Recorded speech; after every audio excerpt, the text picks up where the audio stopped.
अस्सलाम वालेकुम व्यूवर्स, आज मैं आप लोगों के लिए बहुत ही बेहतरीन सी रेसिपी लेकर आई हूँ। रोट बिस्किट सिखाने जा रही हूँ, जिसे आप लोग तबारक की रोटी के नाम से भी जानते होंगे। बहुत सारे लोग इसको तबारक की रोटी भी कहते हैं या तबारक की बिस्किट भी कहते हैं। और इसको आप बाज़ार से ज़्यादा अच्छी बना के तैयार कर सकते हैं घर के अंदर। तो इस वीडियो को लास्ट तक ज़रूर देखिएगा। अगर आप मेरे चैनल पर नए हैं तो मेरे चैनल को सब्सक्राइब करें, साथ साथ ऑल नोटिफिकेशन को क्लिक करें। इससे आने वाली मेरी हर नई वीडियो की नोटिफिकेशन आपको सबसे पहले मिलेगी। वीडियो अच्छी लगे तो लाइक एंड शेयर करना ना भूलें। तो चलिए ये वीडियो स्टार्ट करते हैं। इसके लिए हमें चाहिए होगा घी 100 ग्राम के बराबर। और इसको मैंने घी को लेके मेल्ट किया था सबसे पहले। मेल्ट करने के बाद हमने क्या करना है, इसको फ्रिज में रख देना है ताकि थोड़ा सा सेट हो जाए। गरम घी को आपने फ्रिज में रख देना है। बेसिकली इसका हमने दाना ख़त्म करना होता है, जो घी के अंदर दाना होता है, क्योंकि इसको हमने बीट करना है अच्छी तरह ताकि एक बटर की फॉर्म में आ जाए, ये थोड़ा सा स्मूथ हो जाए। ये देखिए कितना स्मूथ हुआ है। तो इस स्टेप मैंने पहले से कर लिया था, इसलिए आपको बता दिया है। इसके बाद हम क्या करेंगे, इसको बीट करना स्टार्ट करेंगे। इसके अंदर शुगर ऐड करेंगे 100 ग्राम्स के बराबर। आप लोग घर की पिसी हुई चीनी ले सकते हैं या फिर आप आइसिंग शुगर भी ले सकते हैं। इसको मिक्स करेंगे अच्छी तरीके से। इसको 2 से 3 मिनट तक अच्छी तरीके से बीट करेंगे ताकि अच्छा क्रीमी सी फॉर्म में आ जाए। और घी, अगर आप लोग घी से बना रहे हैं तो इसको प्लीज़ मेल्ट ज़रूर कीजिएगा। घी का दाना नहीं होना चाहिए।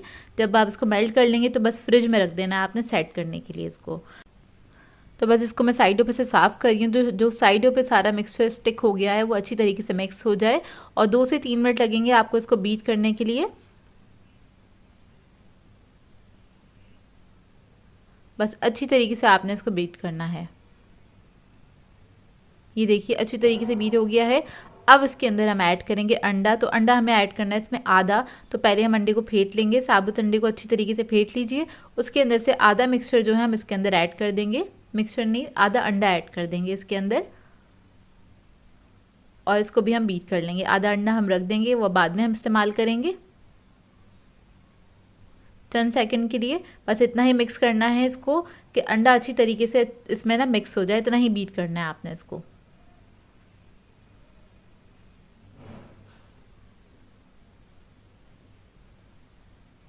तो ये देखिए मिक्स हो गया अच्छी तरीके से। और अब हम इसके अंदर ऐड करेंगे इलायची पाउडर 1 टीस्पून के बराबर। और इसको भी हम मिक्स कर लेंगे अच्छी तरीके से। अच्छा, इसके अंदर कोई एसेंस वगैरह नहीं जाएगा। इलायची की जो खुशबू होती है वही होगी इसके अंदर। 50 ग्राम इसके अंदर हम सूजी ऐड करेंगे और उसको मिक्स कर लेंगे एक बार अच्छी तरीके से। सूजी ऐड करने के बाद इसकी ब्लेड्स हमने हटा दिए हैं। बीटिंग का काम ख़त्म हो गया है। अब इसके अंदर हम बेकिंग पाउडर ऐड करेंगे 1/2 टीस्पून के बराबर। उसके बाद 150 ग्राम हम ऐड करेंगे मैदा और इसको मिक्स कर लेंगे अच्छी तरीके से। अच्छी तरीके से बस आपने इसको मिक्स कर लेना है। तो इस तरह से डो की फॉर्म में आ जाएगा। थोड़ा सा स्टिकी होगा इसका जो बैटर है। और जिस तरह हम लोग बिस्किट्स वगैरह बनाते हैं सेम उसी तरह से होता है ये। आपने बस हाथों से अच्छी तरीके से मिक्स कर लेना है और इसको इस तरह से आपने समेट लेना है। अच्छा, मेरा जो ये डो है बिल्कुल सही बना है। अगर आपको ऐसा लगता है इस स्टेज पे कि ये डो आपका थोड़ा सा ड्राई हो रहा है तो आप इसके अंदर 1 टेबलस्पून के बराबर दूध ऐड कर सकते हैं या फिर आप इसके अंदर घी भी ऐड कर सकते हैं ताकि नरम हो जाए। अच्छा, इसको अब मैंने काउंटर पे निकाल लिया है। और काउंटर पे निकालने के बाद इसको मैं हाथ से थोड़ा सा स्मूथ कर रही हूँ, क्योंकि सूजी जो होती है वो जल्दी से अपने अंदर मॉइस्चर सक कर लेती है। तो ये जो मिक्सचर होता है बाजू का ऐसा होता है, ये ड्राई भी हो जाता है। तो अगर ड्राई हो जाए तो मैं आप लोगों को बता रही हूँ, तो आप इसके अंदर 1 टेबलस्पून दूध ऐड कर सकते हैं। बहुत ज़्यादा नहीं ऐड कीजिएगा, बस इतना ही ऐड कीजिएगा कि ये आराम से इसके अंदर से बिस्किट्स बन सकें। तो ये देखिए बस इसको मैंने अच्छी तरीके से मैश कर लिया है, क्योंकि हाथों की गर्मी की वजह से भी मक्खन या जो घी होता है वो मेल्ट हो जाता है, तो डो हमारा सही हो जाता है। तो ये देखिए इसको अब हम बेल लेंगे। इसका जो डो है थोड़ा सा इसी टाइप का होता है, थोड़ा क्रैकी होता है। अगर आप लोगों ने नान खताइयाँ बनाई हैं तो आप लोगों को आइडिया होगा, बिल्कुल उसी तरह का इसका डो होता है ये। तो देखिए इधर मैंने एक कुकी कटर ले लिया है। वैसे तो रोट जो होते हैं बड़े साइज़ के होते हैं, पेटीज़ का कटर है ये। और उससे मैं इसको कट कर लूँगी। तो मैं बहुत बड़े साइज़ के नहीं बना रही हूँ, दरमियाने साइज़ के ही बना रही हूँ। ये आपके ऊपर डिपेंड करता है आप किस साइज़ के बनाना चाहते हैं।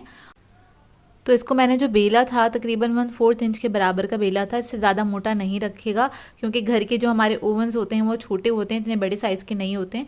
तो क्योंकि बेकरीज वगैरह पे तो काफ़ी बड़े साइज़ के मिल रहे होते हैं। तो देखें इसको मैं इतना मोटा ही बेला है।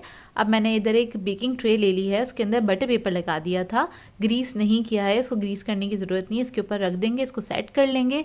और उसके बाद ऊपर हमने इसके ऊपर लगाना है अंडा, जो हमने बचाया था वही अंडा मैं यूज़ कर रही हूँ। तो इसके ऊपर हम एग ब्रश कर देंगे अच्छी तरीके से।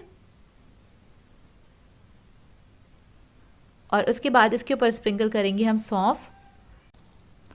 और ओवन को मैंने प्री हीट करने के लिए रख दिया था 150 डिग्री पे। 10 मिनट पहले ही आप इसको प्री हीट करेंगे ओवन को।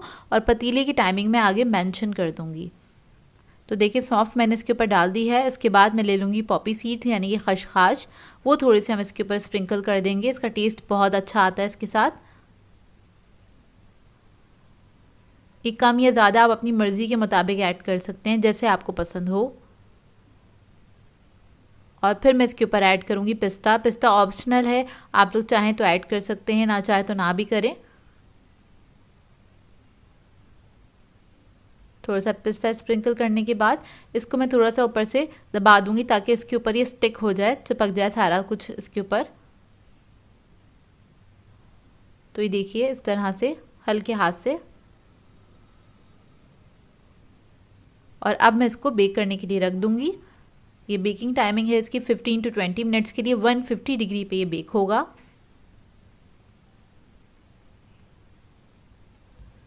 तो ये देखिए 20 मिनट्स में ही बेक होकर आ गए थे, बहुत अच्छे बेक हुए हैं। अब इसको मैं ठंडा करने के लिए छोड़ दूंगी काउंटर पे ही।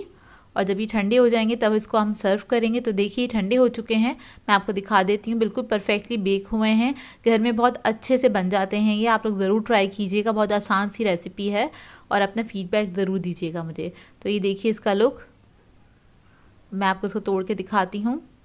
ये देखिए, और ये बहुत मज़ेदार बने थे, जायके में बहुत अच्छे थे। व्यूवर्स, आज मैं आप लोगों के लिए बहुत ही मज़ेदार से मुहर्रम स्पेशल दूध के शरबत की रेसिपी लेकर आई हूँ, जिसे बनाना बेहद आसान है और बहुत मज़ेदार बन के तैयार होता है। और आज एक हेल्दी ड्रिंक बनने जा रहा है क्योंकि इसके अंदर हम इस्तेमाल करेंगे साबूदाना। मैं और भी रेसिपीज़ आपको सिखा चुकी हूँ साबूदाना ड्रिंक की, लेकिन आज ही हम मुहर्रम स्पेशल शरबत बना रहे हैं। तो इस वीडियो को लास्ट तक ज़रूर देखिएगा। तो चलिए ये रेसिपी स्टार्ट करते हैं। इसके लिए एक पैन में मैंने पानी गर्म करने के लिए रख दिया था। इसके अंदर ऐड कर देंगे साबूदाना आधा कप। इसको मैंने आधा घंटा पहले भिगो दिया था और उसके बाद आपने इस पानी में ऐड करना है। तो गर्म पानी में ही हमेशा इसको ऐड करते हैं। उसके बाद आपने हल्का सा चमचा चलाना है, इसको मीडियम फ्लेम पे पकने के लिए छोड़ दीजिएगा 10 से 12 मिनट के लिए। तो ये 10 से 12 मिनट में पक के तैयार हो जाता है, थोड़ा सा ट्रांसपेरेंट हो जाएगा। अब इसके बाद इसको हम छान लेंगे। तो इधर एक मैंने छन्नी ले ली है और इसके अंदर आपने इसको छान लेना है। बेसिकली इसका जो स्टार्च वाला पानी होता है ना, उसे हमें डिस्कार्ड करना होता है। और छानने के बाद ऊपर से आपने ठंडा पानी डाल देना है जल्दी से, ताकि इसका कुकिंग प्रोसेस जो है वो रुक जाए। तो ये देखिए ठंडा हो गया है। अब इसको हम साइड पर रख देंगे। अब आ जाते हैं जेली की तरफ। तो इधर मैंने 1.5 कप पानी लिया है, इसको हम पकने के लिए रख देंगे और इसके अंदर मैं जेली ऐड कर दूँगी। तो इधर मैंने ली है स्ट्रॉबेरी जेली। आप लोग कोई सी भी फ्लेवर की जेली ले सकते हैं, जो भी आपको पसंद हो अपनी मर्ज़ी के मुताबिक। तो एक पैकेट मैंने इसके अंदर ऐड कर दिया है। इसको मिक्स करेंगे, बस ये हल्का सा बॉईल आएगा, उसके बाद ये रेडी है। इसको आपने किसी भी बर्तन में निकाल लेना है ठंडा करने के लिए। अब इसी तरह से मैंने ग्रीन जेली भी रेडी कर ली थी, बनाना फ्लेवर है इसका। तो इसको भी, इन दोनों जेलीज़ को हम रख देंगे ठंडा करने के लिए। अब आ जाते हैं शरबत की तरफ। शरबत के लिए हमें दूध चाहिए होगा 1 लीटर। इसको मैंने बॉईल करके ठंडा कर लिया था। इसके अंदर ऐड कर देंगे आधा कप चीनी। तो इधर मैं पाउडर शुगर यूज़ कर रही हूँ। और अब इसके अंदर मैं ऐड कर दूँगी रूह अफ़ज़ा आधा कप के बराबर। आप लोग कोई भी लाल शरबत इसमें ऐड कर सकते हैं जो आपको पसंद हो। इसको मिक्स कर लेंगे। और शुगर आप लोग अपनी मर्ज़ी के मुताबिक ऐड करना चाहें तो कर सकते हैं, कम या ज़्यादा, क्योंकि हमने रूह अफ़ज़ा ऐड किया, ये भी मीठा होता है, इसलिए आधा कप ही चीनी मैंने ऐड की थी इसके अंदर। अब इसके अंदर हम साबूदाना ऐड कर देंगे। ये ठंडा हो चुका है बिल्कुल अच्छे से, और ठंडा हो तभी आपने ऐड करना है। तो मलंगा ऐड कर देंगे, 1 टेबलस्पून के बराबर मैंने सोक किया था, वो ऐड कर दिया है। जेली ऐड कर देंगे, इसको मैंने क्यूब्स में कट कर लिया था जेली को। दोनों कलर की जेली हम ऐड कर देंगे इसके अंदर, और बहुत ही मज़ेदार बन के तैयार होता है ये शरबत। आप लोग इसको ट्राई ज़रूर कीजिएगा और अपना फीडबैक ज़रूर दीजिएगा। तो बस इसको मिक्स करेंगे अच्छी तरीके से। उसके बाद मैं इसके अंदर केवड़ा एसेंस ऐड करूँगी। फ्यू ड्रॉप्स, बहुत ज़्यादा नहीं ऐड कीजिएगा, बिल्कुल हल्का सा। ये ना हो तो आप लोग इसके अंदर रोज़ एसेंस भी ऐड कर सकते हैं। बादाम पिस्ते ऐड कर देंगे इसके अंदर। तो बस ये हमारा शरबत जो है रेडी है।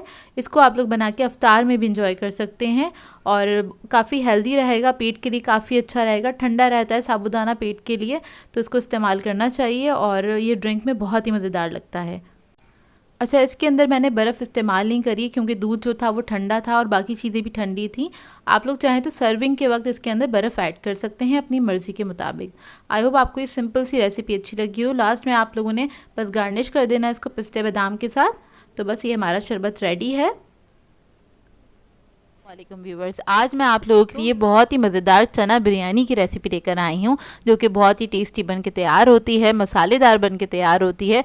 बेस्ट बिरयानी की रेसिपी है ये, क्योंकि इसको हम घर के सादे मसालों के साथ बेहतरीन सी बिरयानी बना के तैयार करेंगे और इसको आप बनाएंगे एक बार तो आपके घर वाले जो हैं वो उंगलियां चाटते रह जाएंगे, क्योंकि बनती ही इतनी मज़ेदार है। तो इस वीडियो को लास्ट तक ज़रूर देखिएगा। तो चलिए ये रेसिपी स्टार्ट करते हैं। तो यहाँ पर हमें सबसे पहले तेल चाहिए होगा। एक पतीली ले ली है, इसमें हम तेल ऐड कर देंगे 3/4 कप के बराबर, यानी कि पौना कप तेल है ये ऐड कर दिया है। और उसके बाद हम इसके अंदर ऐड करेंगे लहसुन अदरक का पेस्ट तकरीबन 1 टेबलस्पून के बराबर, और इसको हम हल्का सा फ्राई कर लेंगे। फिर मैं ज़ीरा ऐड कर दूंगी 1 टेबलस्पून। 2 अदद बादियान के फूल ऐड कर देंगे। इसके बाद इसके अंदर मैं ऐड करूंगी मसाले। तो लाल मिर्चों का पाउडर ऐड करेंगे इसमें 1 टेबलस्पून के बराबर। धनिया पाउडर ऐड करेंगे 1 टेबलस्पून। नमक ऐड करेंगे 1 टेबलस्पून। जायफल जावित्री का पाउडर ऐड करेंगे 1/2 टीस्पून। ज़ीरा पाउडर ऐड करेंगे 1 टीस्पून। गरम मसाला ऐड करेंगे इसमें 1 टीस्पून। हल्दी ऐड करेंगे इसमें 1/2 टीस्पून। तली हुई प्याज ऐड करेंगे 1/4 कप के बराबर। अब इन तमाम चीज़ों को हल्का सा भून लेंगे।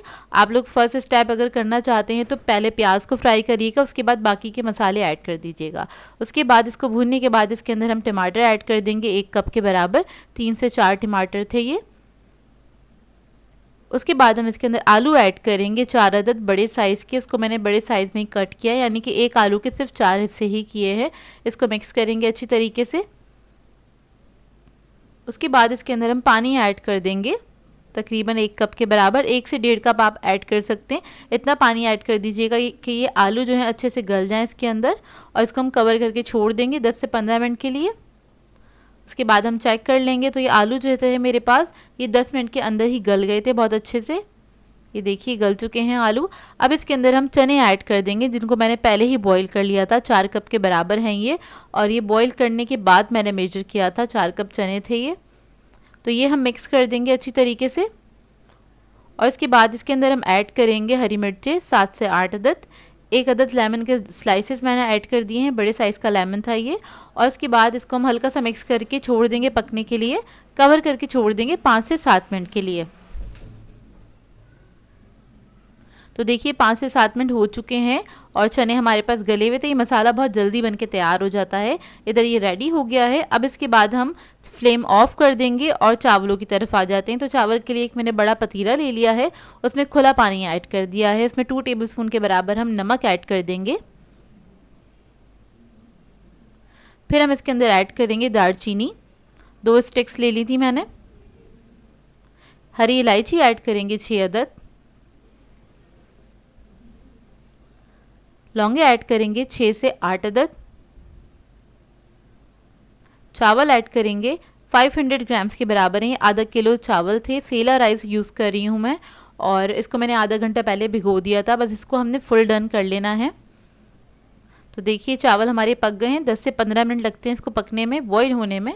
और उसके बाद इसकी हम लेयरिंग कर लेंगे। तो पतीली के अंदर बेस में हमने सबसे पहले चावल बिछा दिए हैं, उसके बाद आधे चावल बिछा दिए हैं। सारा मसाला जो चनों का था और आलू का वो हम इसके ऊपर ऐड कर देंगे।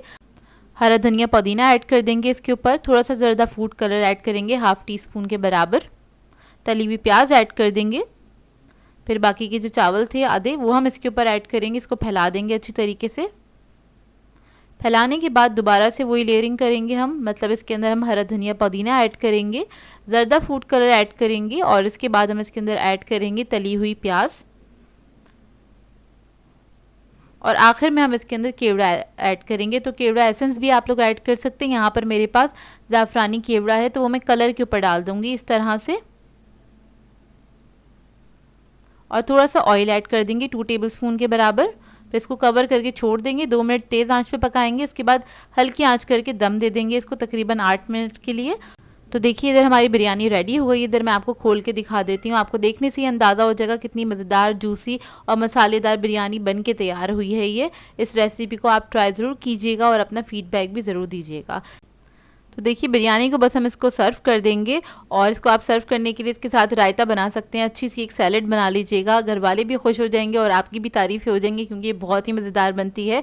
एक बार फिर कह रही हूँ इसको ट्राई ज़रूर कीजिएगा इस रेसिपी को और अपना फ़ीडबैक ज़रूर दीजिएगा। व्यूअर्स, आज मैं आप लोगों के लिए बहुत ही मज़ेदार सी और बहुत ही आसान सी पूरियों की रेसिपी लेकर आई हूँ जो कि बिल्कुल बाज़ार जैसी बन के तैयार होती हैं ये पूरियाँ। इसको आप बना के सर्व कर सकते हैं खीर के साथ, तरकारी के साथ, छोलों की तरकारी के साथ, हलवे के साथ भी आप इसको सर्व कर सकते हैं जो कि सभी की फेवरेट होती हैं। सुबह नाश्ते में खाना सब पसंद करते हैं। इसके अलावा लंच और डिनर में भी इसको खाया जाता है। आजकल सब लोग इसको एंजॉय करते हैं लंच और डिनर के अंदर भी। और देखिए कितनी फ्लफ़ी और मज़ेदार सी पूरियाँ बन के तैयार होंगी। बहुत ही आसानी से फूली फूली सी पूरियाँ आज आप बनाना सीखेंगे, तो इस वीडियो को लास्ट तक ज़रूर देखिएगा।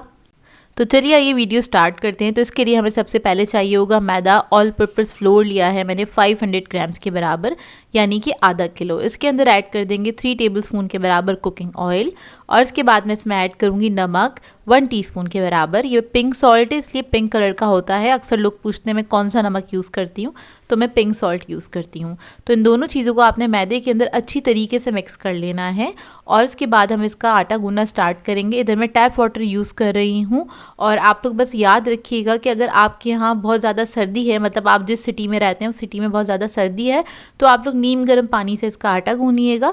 और अगर आपकी तरफ वेदर जो है बिल्कुल नॉर्मल है तो आप इसको टैप वाटर के साथ गूंद सकते हैं। तो नॉर्मल बस सॉफ्ट आटा आपने गूंदना है, जिस तरह से हम पराठों का या नॉर्मल रोटियों का आटा गूंदते हैं। अब जब ये थोड़ा सा गूंद लेंगे उसके बाद आपने क्या करना है, थोड़ा सा ऑयल ऐड करना है अपने बाउल के अंदर या परात में, जिसमें भी आप आटा गूंद रहे हैं। 1 टेबलस्पून के बराबर मैंने ऑयल ऐड किया था। उसके बाद आपने इसको अच्छे से मुक्की लगानी है और इसको आपने स्मूथ कर लेना है अच्छी तरीके से, जब तक गूनिएगा जब तक कि चिकना नहीं हो जाता अच्छे से। तो आपने बस इसको अच्छे से गूंदना है। इसके बाद आप इसको इसके ऊपर ऑयल लगाइएगा अच्छी तरीके से। ऑयल लगाएंगे और इसको हम कवर करके छोड़ देंगे आधे घंटे के लिए। आधे से 1 घंटे के लिए आप इसको रेस्ट टाइम दे सकते हैं, रख सकते हैं, लेकिन बहुत ज़्यादा घंटे के लिए नहीं रखिएगा। और अगर आप इसको ज़्यादा देर के लिए रेस्ट टाइम के लिए छोड़ देंगे या ओवरनाइट के लिए छोड़ देंगे तो आपकी पूरियाँ जो हैं बहुत अच्छी बन के तैयार नहीं होती हैं, मतलब बहुत अच्छी फ्लफ़ी और फूली फूली नहीं बनेंगी और थोड़ी सी रबर टाइप की हो जाती हैं। तो बस इस बात का ख्याल रखिएगा, 1 घंटा 2 घंटे इससे ज़्यादा नहीं रखिएगा। अब इसके बस हम पेड़े तोड़ लेंगे। पेड़े आपकी अपनी चॉइस है, आप बड़े साइज़ की पूरियाँ बनाना चाहते हैं या फिर छोटे साइज़ की बनाना चाहते हैं। यहाँ पर मैंने सिर्फ 12 पेड़े तोड़े हैं ये आधा किलो आटे में से, क्योंकि मैं थोड़े बड़े साइज़ की पूरियाँ बना रही हूँ। बस इसके हम पेड़े बनाएंगे और अपने काउंटर टॉप पे एक साइड पे रखते चले जाएंगे। तो देखिए इसी तरह से मैं सारे पेड़े बना के तैयार कर लूँगी। जब सारे पेड़े आपके तैयार हो जाएंगे तो आपने क्या करना है, इसके ऊपर ऑयल लगा लेना है। हल्का सा ऑयल लगाएंगे, इसको एक कपड़े से कवर करेंगे और इसको रख देंगे 10 मिनट के लिए।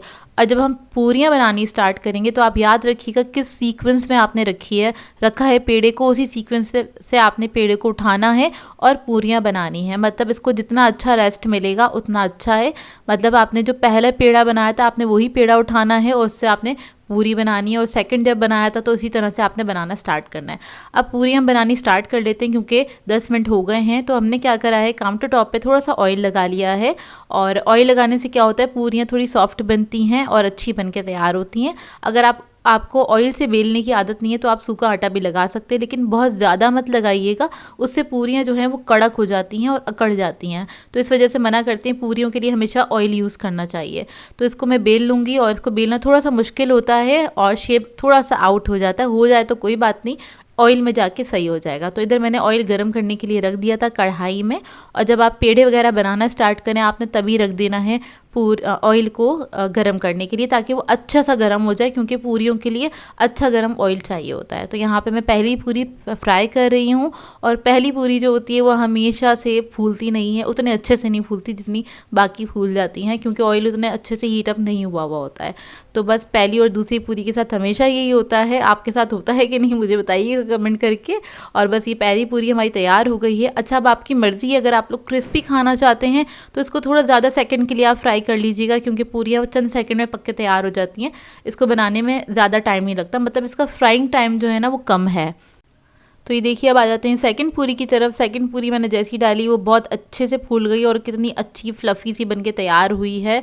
तो इसी तरह से पूरियाँ बनके तैयार होती हैं। बहुत अच्छी पूरियाँ घर में बनके तैयार हो जाती हैं, बाज़ार से ज़्यादा अच्छी बनती हैं। तो अब जब एक तरफ से फ्राई हो जाएगी तो आपने दूसरी तरफ से टर्न कर लेना है, और इसको अगर आप गोल्डन ब्राउन करना चाहते हैं तो थोड़ी ज़्यादा देर के लिए इसको फ्राई कर लीजिएगा, या ऐसे भी आप इसको निकाल सकते हैं। मतलब अगर आप इसको सॉफ्ट खाना चाहते हैं तो आप इसको जल्दी निकाल लीजिएगा, और थोड़ी सी क्रिस्पी चाहिए आपको, क्रिस्पी भी हो थोड़ी सी सॉफ्ट भी हो, क्योंकि हमारे घर में इसी तरह से खाई जाती हैं, थोड़ी क्रिस्पी हो ऊपर से और अंदर से सॉफ्ट होनी चाहिए पूरियाँ। तो मैं उसी तरह से फ्राई करती हूँ मोस्टली अपने घर में। तो बस यहाँ पर मैं सारी पूरियाँ फ्राई कर लूँगी। यहाँ पर मैं आपको एक इम्पॉर्टेंट टिप बता देती हूँ। इसको पूरी को अच्छे से बनाने की जो है टिप वो ये है कि आपका जो ऑयल है वो अच्छा गर्म होना चाहिए, लेकिन इतना भी गर्म नहीं होना चाहिए कि उसमें से धुआं निकलना स्टार्ट हो जाए, तो फिर वो पूरियाँ आपकी अच्छी बन के तैयार नहीं होती। बस ऑयल का ख्याल रखिएगा, यही एक सीक्रेट है कि अगर आपका ठंडा ऑयल होगा तो पूरियाँ आपकी थोड़ी सी अकड़ जाएंगी और अच्छी नहीं बनेंगी। तो ये देखिए, मैं आपको तोड़ के दिखा देती हूँ। पूरियाँ मैंने सारी फ्राई कर ली थी, और ये ऊपर से क्रिस्पी है, अंदर से सॉफ्ट है, और बहुत ही मज़ेदार बनके तैयार हुई थी। इन पूरियों को ट्राई ज़रूर कीजिएगा, इस रेसिपी को। बहुत सिंपल सी रेसिपी है, इसमें मैंने कोई दही नहीं ऐड किया है, और कुछ भी मैंने मतलब बेकिंग पाउडर वगैरह लोग अक्सर ऐड कर रहे होते हैं, तो उस सब की ज़रूरत नहीं होती। सिर्फ नमक और ऑयल ही जाता है इसके अंदर, और कुछ भी नहीं जाता है। उसी के साथ इतनी अच्छी बेहतरीन पूरियाँ बन के तैयार हो जाती हैं। आज मैं आप लोगों के लिए बहुत ही मज़ेदार सी कैरमल खीर की रेसिपी लेकर आई हूँ, जिसको हम बहुत कम वक्त में बना के तैयार करेंगे। झटपट से बनके तैयार हो जाती है। मुश्किल से इसमें आधा घंटा लगता है खीर को पकाने में, कोई आपको घंटों पकाने की ज़रूरत नहीं है। और ये 1 लीटर दूध के साथ हम बना के तैयार करेंगे। बेहतरीन सी खीर बनके तैयार हो जाती है बहुत ही कम वक्त में, और इसको आप बना के दावत वगैरह पे सर्व कर सकते हैं। तो इस वीडियो को लास्ट तक ज़रूर देखिएगा। तो चलिए आइए रेसिपी स्टार्ट करते हैं। यहाँ पर मैंने एक कढ़ाई ले ली है, और इसके अंदर ऐड कर देंगे 1 लीटर दूध। यहाँ पर मैं टेट्रा पैक का मिल्क यूज़ कर रही हूँ, और आप लोग चाहें तो फ्रेश दूध से भी बना सकते हैं। अब दूध को क्या करेंगे, हम पकने के लिए रख देंगे 10 से 15 मिनट तक। और इधर हम देख लेते हैं चावलों को। तो इधर मैंने 50 ग्राम चावल लिए थे, और इसको मैंने भिगो दिया था आधे घंटे पहले ही। अब क्या करेंगे, इसको हम पीस लेंगे। और आपने अच्छा, जब चावल लेंगे आप तो अच्छी क्वालिटी का चावल लीजिएगा, क्योंकि चावल अच्छा होता है तो खीर का भी जायका अच्छा निकल के आता है। तो यहाँ पर हम क्या करेंगे, चावलों को पीस लेंगे बहुत थोड़े से पानी के साथ। अब इधर दूध को पकते हुए तकरीबन 15 मिनट हो गए हैं। दूध को हमें थोड़ा सा थिक करना है, इतना पकाइएगा कि 1 कप तकरीबन कम हो जाए इसके अंदर से। अब जो चावल हमने ब्लेंड करके रखे थे वो हम इसके अंदर ऐड कर देंगे, और मिक्स करते चले जाएंगे ताकि कोई लम्स ना बने, क्योंकि हमने बिल्कुल बारीक पीस लिया है उसको। और ये ऐड करने के बाद आपने बस मिक्स करते चले जाना। ये फ़ौरन से थिक हो जाती है खीर, ज़्यादा टाइम नहीं लगता है इसको पकने में। इसको हम चावल ऐड करने के बाद तकरीबन 10 मिनट तक पकाएंगे, बिल्कुल हल्की आँच पे, और बीच बीच में आपने चमचा चलाते रहना है। इधर हम इसका बना लेते हैं कैरेमल। और कैरेमल बनाने के लिए मैंने ली है चीनी आधा कप के बराबर, और थोड़ा सा पानी ऐड करेंगे 2 टेबलस्पून के बराबर। चीनी को हल्की आंच पे आपने पकने के लिए छोड़ देना है। कैरेमल तकरीबन 8 से 10 मिनट में पक के तैयार होता है। तो चीनी मेल्ट होने लगी कि थोड़ा सा इसको आप मिक्स कर सकते हैं। जब तक पकाएंगे जब तक इसमें एक कलर नहीं आने लग जाता, लाइट गोल्डन कलर का हमें कैरेमल बनाना है। तो बस चीनी को हमने पकने देना है इसी तरह से, और कलर जैसे ही आने लगे इसके ऊपर तो आपने बस मिक्स करते चले जाना है, क्योंकि सेकंडों में इसका कलर चेंज होता है।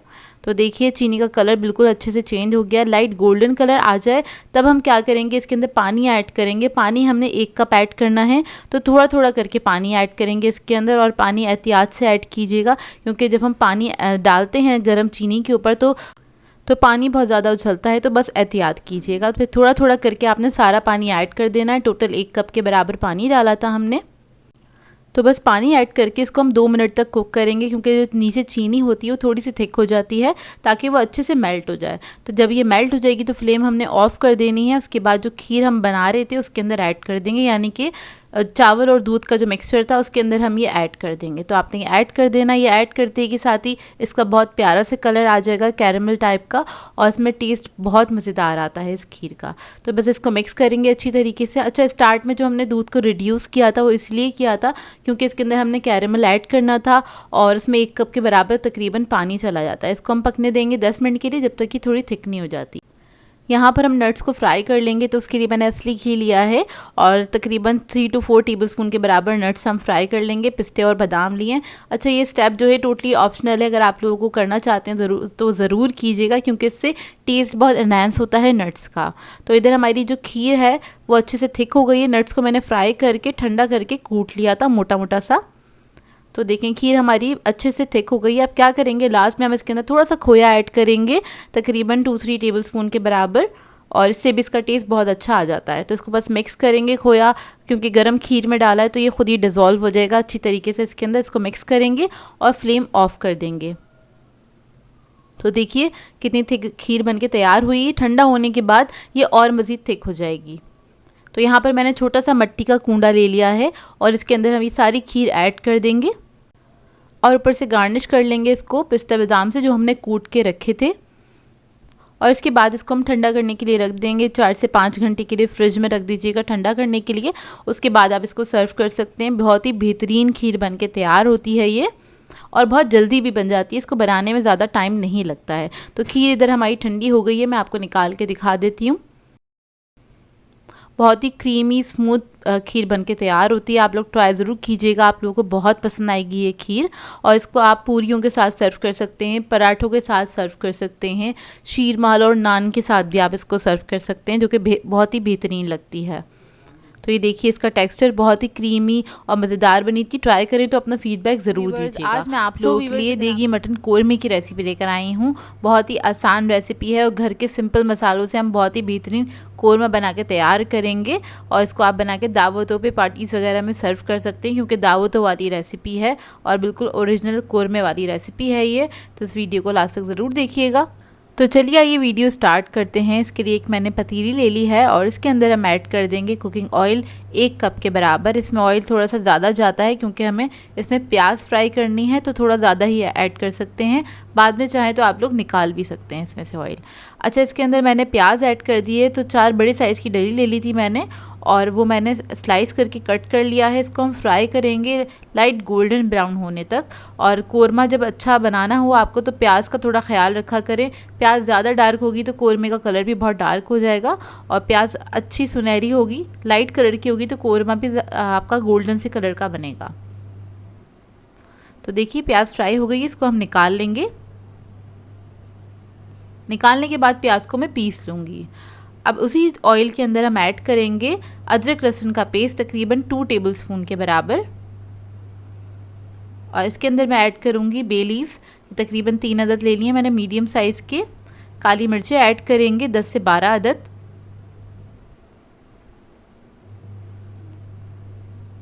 लौंगे ऐड करेंगे इसमें 10 से 12 अदद।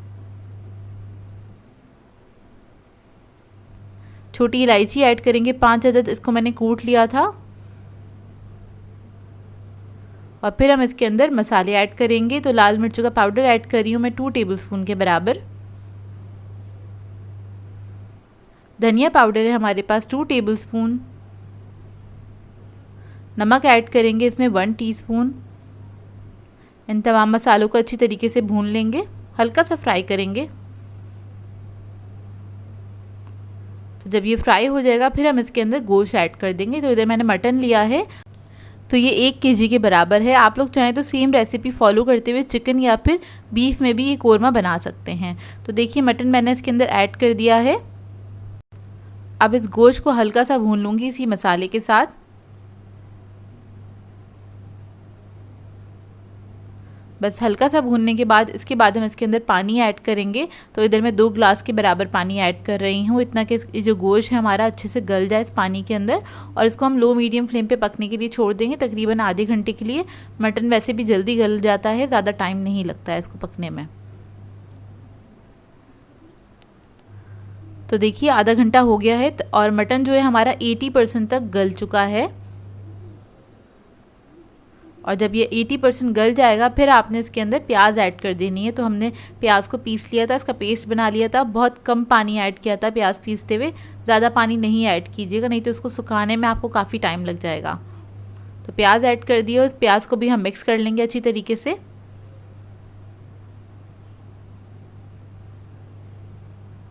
और प्याज ऐड करने के बाद भी हम इसको पकने के लिए छोड़ देंगे, थोड़ा इसको कवर करके पकाएंगे लो मीडियम फ्लेम पे तकरीबन 10 से 15 मिनट, ताकि अच्छे से भुनाई पे आ जाए, तब तक आपने इसको पकाना है।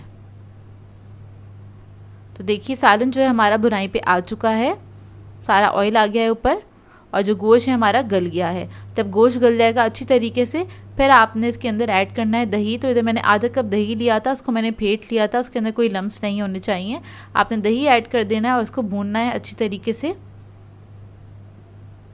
तकरीबन 2 से 3 मिनट तक इसको भून लीजिएगा दही ऐड करने के बाद। तो देखिए ग्रेवी इसकी रेडी हो गई है। और लास्ट में हम इसके अंदर ऐड करेंगे गरम मसाला। तो हाफ़ टी स्पून गरम मसाला है मेरे पास, ये ऐड कर दूंगी। जायफल जावित्री का पाउडर ऐड करेंगे इसके अंदर 1/4 टीस्पून के बराबर। फिर मैं इसके अंदर ऐड करूँगी केवड़ा एसेंस, फ्यू ड्रॉप्स ऐड कीजिएगा केवड़ा एसेंस के, ये ऐड कर देंगे। और बस हमारा जो ये कोरमा जो है रेडी हो गया है।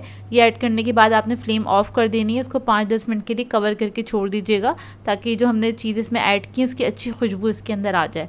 और उसके बाद आप इसको सर्व कर सकते हैं। तो आप इसको नान के साथ सर्व कर सकते हैं, कुलचों के साथ, शीरमाल के साथ और ताफ्तान के साथ। बहुत ही मज़ेदार लगता है ये कोरमा और ये बिल्कुल ऑथेंटिक रेसिपी है जो मैंने आप लोगों को सिखाई है। बहुत सिंपल तरीका है इसको बनाने का और बस कुछ चीज़ों का आपको ख्याल रखना होता है इसका भुनाई वगैरह का, लेकिन ये बहुत बेहतरीन मज़ेदार बन के तैयार होता है। ट्राई करें तो अपना फीडबैक ज़रूर दीजिएगा। आज मैं आप लोगों के लिए बहुत ही मज़ेदार से सूजी के हलवे की रेसिपी लेकर आई हूँ और ये हलवा मैं आपको बनाना सिखाऊंगी हलवाई स्टाइल। ये थोड़ा सॉफ्ट बन के तैयार होता है क्योंकि ये पूरियों के साथ सर्व किया जाता है। इसके अलावा आप इसको पराठों के साथ भी सर्व कर सकते हैं, जो कि खाने में बेहद मज़ेदार होता है। और आपको देखने से ये अंदाज़ा हो गया होगा कितना अच्छा बन के तैयार हुआ है ये। तो इस वीडियो को लास्ट तक ज़रूर देखिएगा। तो चलिए ये वीडियो स्टार्ट करते हैं। तो सबसे पहले हम इसका शीरा बना लेंगे। उसके लिए हम एक पैन में पानी ऐड कर देंगे, 800 ml के बराबर है, कप में मेजर करेंगे तो ये 4 कप के बराबर है। इसके अंदर मैं ऐड कर दूंगी इलायची 3 अदद और उसके बाद इसके अंदर हम चीनी ऐड कर देंगे। तो चीनी मैंने ली है 400 ग्राम्स के बराबर, कप में मेजर करेंगे तो ये 2 कप के बराबर है। थोड़ा सा ज़र्दा फूड कलर ऐड करेंगे 1/4 टीस्पून के बराबर और इसको मिक्स कर लेंगे अच्छी तरीके से। कलर ऐड करने के बाद बस इसको एक बॉयल आने तक ही पकाएंगे। इतना पकाएंगे कि बस चीनी जो है वो डिज़ोल्व हो जाए। तो सिर्फ 3 से 4 मिनट लगेंगे इसको पकने में। इसको बहुत ज़्यादा कुछ थिक नहीं करना होता है, बस चीनी को डिज़ोल्व करना होता है। अब इसको हम साइड पे रख देंगे और आ जाते हैं दूसरे स्टेप की तरफ। तो इधर मैंने कढ़ाई ले ली है, इसमें ऐड किया है 1 टीस्पून के बराबर घी। इसको मेल्ट होने देंगे और इसके अंदर हम नट्स फ्राई करेंगे। अच्छा, यहाँ पर मैंने जो नट्स लिए हैं वो मिक्स नट्स लिए हैं, तो आप अपनी मर्ज़ी के मुताबिक ले सकते हैं। ये 1 कप के बराबर नट्स हैं, जिसमें मैंने नारियल लिया है, किशमिश है, काजू है, पिस्ता और बादाम है। उनको मैंने कूट लिया था, मोटा मोटा काट लिया था और नारियल को भी मैंने काट लिया। इसके अंदर इसको हम फ्राई कर लेंगे घी के अंदर, हल्का सा बस फ्राई करेंगे, अच्छी खुशबू आने लगे उसके बाद इसको निकाल लेंगे। और उसी कढ़ाई के अंदर हम ऐड करेंगे घी, 1 कप के बराबर है ये, 200 ग्राम घी है। इसको मेल्ट होने देंगे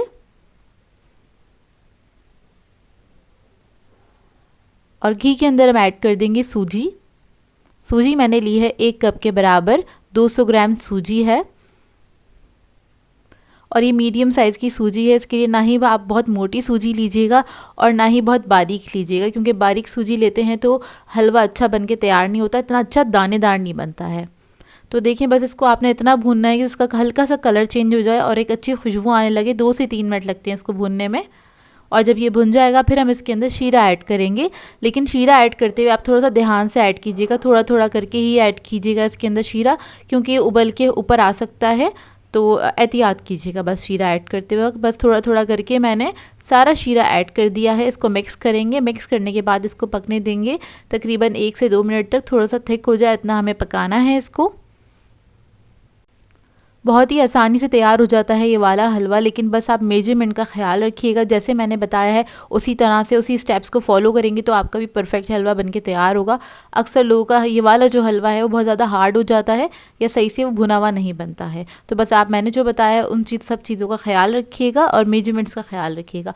अच्छा, ये जब हलवा थोड़ा सा थिक हो जाएगा हम इसके अंदर ऐड कर देंगे नट्स। नट्स ऐड करने के बाद ही मैंने इसको 1 मिनट तक पकाया था। लास्ट में ऐड कर देंगे इसके अंदर केवड़ा एसेंस ऐड करने के बाद मिक्स करेंगे और देखिए कितना थिक हो गया है ये। अब इसको मैं रख दूंगी दम पर तकरीबन 2 से 3 मिनट के लिए। इसको हम कवर करके छोड़ देंगे ताकि थोड़ा सा इसका जो घी है वो ऊपर आ जाए। और इसके ऊपर घी थोड़ा ज़्यादा ही डलता है इसके अंदर क्योंकि वो अच्छा लगता है उसी की वजह से, और थोड़े से पानी ज़्यादा होने की वजह से ये सॉफ्ट रहता है।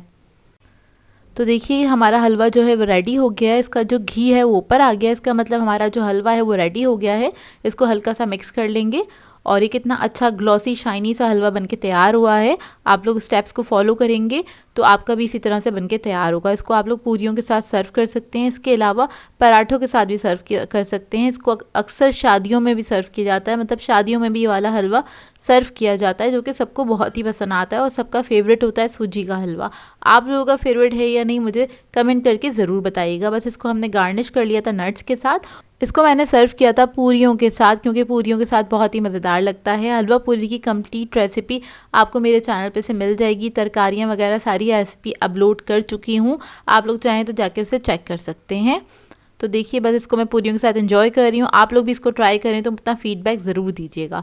सो व्यूअर्स, अगर आप लोगों को मेरी रेसिपीज़ अच्छी लगती हैं तो मेरे चैनल को सब्सक्राइब करें, लाइक करें, कमेंट ज़रूर किया करें, शेयर भी ज़रूर किया करें अपने फ्रेंड्स के साथ, फैमिली के साथ। तो मुझे अपनी दुआ में याद रखिएगा। अल्लाह हाफिज़।